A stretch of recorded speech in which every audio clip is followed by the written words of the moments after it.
بسم اللہ الرحمن الرحیم۔ السلام علیکم۔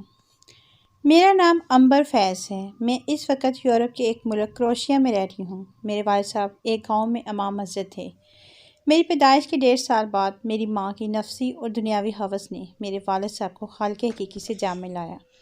میری ماں نے خلیل نامی آشنا کے ساتھ مل کر میرے والد صاحب کے سر میں اینٹیں مار مار کر انہیں مار دیا، اور ان کی موت کی تصدیق کرنے کے لیے میری ماں نے اپنے آشنا کی مدد سے تیز دھار چھری سے میرے والد صاحب کی گردن کاٹ کر دھڑ سے الگ کر دی اور خود مجھے لے کر اپنے آشنا کے ساتھ فرار ہو گئی۔ خلیل، جو کہ پہلے سے شادی شدہ ایک بچے کا باپ اور اب میرا سوتیلا باپ بھی تھا، وہ یورپ کے ملک کروشیا میں رہتا تھا۔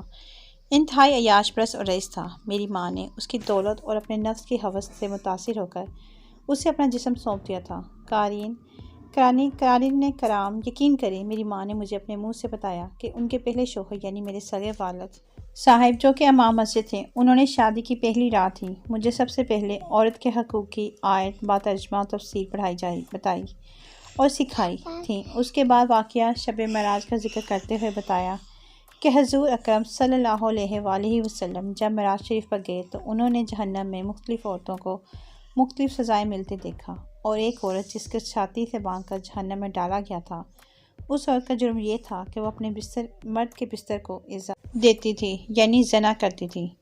یہاں تک کہ میرے سگے والد صاحب نے میری ماں کو بتایا تھا کہ نبی کریم صلی اللہ علیہ وآلہ وسلم جہنم میں عورتوں کی حالت جب واپس تشریف لائے تو اتنے غمگین تھے کہ ان کی آنکھوں سے آنسو مبارک جاری ہو گئے تھے۔ میرے والد صاحب نے میری ماں کو شب معراج کا واقعہ سنانے کے بعد نبی کریم صلی اللہ علیہ وسلم کے آنسوؤں کے بارے میں بتاتے ہوئے کہا تھا کہ کبھی بھی ایسا گناہ نہ کرنا کہ روز محشر نبی کریم صلی اللہ علیہ وآلہ وسلم کو دکھانے میں شرم محسوس کرو، مگر افسوس، میری ماں پھر بھی رائے ہدایت سے بھٹک گئی۔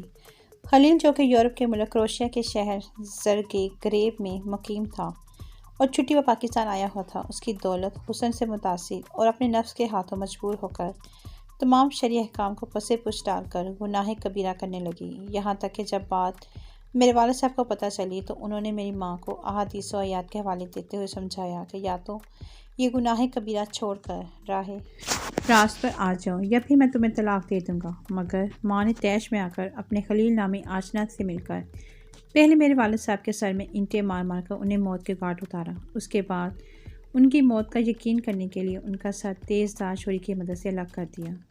جب میرے دادیال والوں کو میرے والد صاحب کی موت کی خبر ہوئی تو میری ماں نے میرے پارسا باپ پر الزام لگاتے ہوئے کہا، یہ شخص روز رات کو یہاں محلے کی عورتیں لے کر آتا تھا اور گناہ کبیرہ کرتا تھا۔ میرے دادیال والے اپنی عزت بچانے کی خاطر چپ کر گئے۔ پوسٹ مارٹم کے بعد میرے والد صاحب کو غسل دے کر جنازے کی تیاری کی گئی تو میری ماں کے لگائے ہوئے الزامات کی وجہ سے ان کو بد کردار گردانتے ہوئے سوائے قریبی لوگوں کے کوئی بھی جنازے میں شرکت کے لیے نہ آیا، بلکہ قبرستان کی کمیٹی نے انہیں قبرستان میں دفنانے سے منع کر دیا۔ اس لیے میرے والد صاحب کو میرے دادیال نے اپنی ذاتی زمین میں دفن کیا۔ وارثوں اور نمازیوں کے تعاون نہ کرنے کی وجہ سے پولیس نے کیس پسِ پش ڈال دیا۔ جب معاملہ ٹھنڈا ہو گیا تو میری ماں مجھے لے کر اپنے آشنا کے ساتھ فرار ہو گئی۔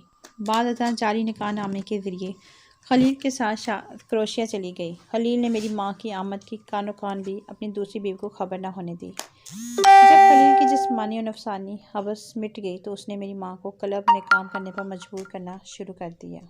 انکار پر میری ماں کو وحشیانہ انداز میں پیٹتا، مجبوراً میری ماں کلب میں جا کر ڈانس کرنے لگی۔ یہاں پوری رات نام کے مسلمان اور عیسائی، ہندو، تمام غیر مذہب کے لوگ میری ماں پر اپنی ہوس مٹاتے۔ یہ جو لوگ یورپ کے قانون کی بات کرتے ہیں، یاد رکھیں، مقامی باشندوں کے لیے قانون ہے، غیروں کے لیے قانون کی کوئی مدد نہیں کرتا۔ میری ماں کلب میں لوگوں کی ہوس سہتی رہی، یہاں تک کہ خلیل نے میری ماں کی کمائی سے کسی کروشیائی پارٹنر کے ساتھ مل کر اپنی بار بنا لی۔ بار بنانے تک میری ماں بوڑھی ہو چکی تھی۔ خلیل میری ماں کو پاکستان گھمانے کے نام پر پاکستان لے گیا اور رات کے اندھیرے میں میری ماں کے ہاتھ پیر اور منہ باندھ کر اسے ٹرین کی پٹری پر رکھ دیا۔ رات کو ٹرین گزری تو اس نے میری ماں کے جسم کو کئی ٹکڑوں میں بدل دیا، مگر پھر بھی میری ماں کا سر دھڑ سے الگ اور سلامت رہا۔ اس کے بعد خلیل واپس آیا اور مجھے نکاح کے لیے مجبور کرنے لگا۔ میرے انکار پر مجھے زبردستی اپنے بزنس پارٹنر کے ساتھ مل کر زیادتی کا نشانہ بنایا۔ میں جیسے تیسے کر کے وہاں سے بھاگ گئی اور ایک بے سہارا لوگوں کے ادارے میں پناہ لے لی۔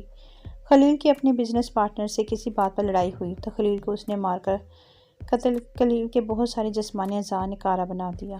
خلیل کو اس کے بیٹے نے اولڈ ہوم چھوڑ کر خود اس بار کا کام سنبھال لیا، جبکہ خلیل کا بزنس پارٹنرز مقامی لوگوں کی شہادت کی وجہ سے جیل چلا گیا۔ خلیل پتہ نہیں آج زندہ ہے یا مر چکا ہے۔ اگر مر چکا ہے تو اس کی موت یقیناً انتہائی عبرتناک ہوئی ہوگی۔ اگر زندہ ہے تو موت سے بدتر زندگی گزار رہا ہے، جبکہ میری ماں، جس نے بے گناہ پر الزام لگایا، سخت وعید کے باوجود شوہر کی بے ادبی کی، ایک انسان کو قتل لے نبی کریم صلی اللہ علیہ وسلم کے آنسو مبارک تک کی کوئی قدر نہ کی، اس عورت کی لاش کے ٹکڑے تک نہ چنے جا سکے۔ میری ماں کو صرف 4-5 لوگوں کی موجودگی میں جنازے کے بعد لاوارث لاش قرار دے کر پولیس کے بنائے لاوارث لاشوں کے قبرستان میں دفن کر دیا گیا۔ میں جو کہ اس گناہ میں شامل نہیں تھی، مگر کبھی اس کو زبان تو کیا دل میں بھی برا نہ گردانا، میں بھی آج غیر مسلم لوگوں کی غلاظت صاف کر کے گزارا کر رہی ہوں، جبکہ مجھے وثوق ہے کہ خلیل کے بیٹے کی موت بھی انتہائی عبرتناک ہوگی۔